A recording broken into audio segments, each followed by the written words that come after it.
নমস্কার বন্ধুরা, এটা হলো আমাদের বাড়ির পাশের ধান ক্ষেত। এখন ধান কাটা হচ্ছে। কিছু জমিতে ধান কাটা হয়ে গেছে।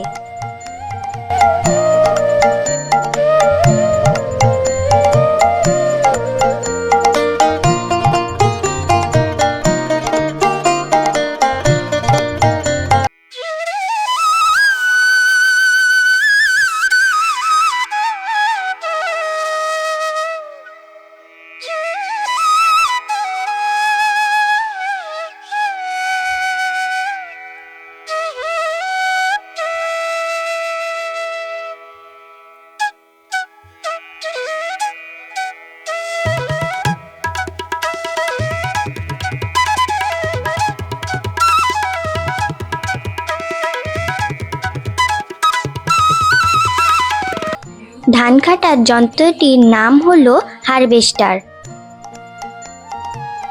আমাদের এখানে 3 ধরনের ধান চাষ করা হয়: আউশ, আমন, বোরো।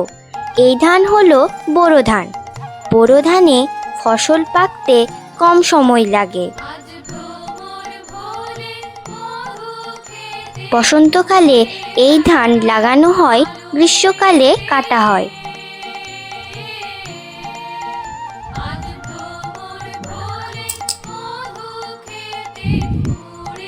মাত্র 60 দিনে ফসল উৎপন্ন হয়।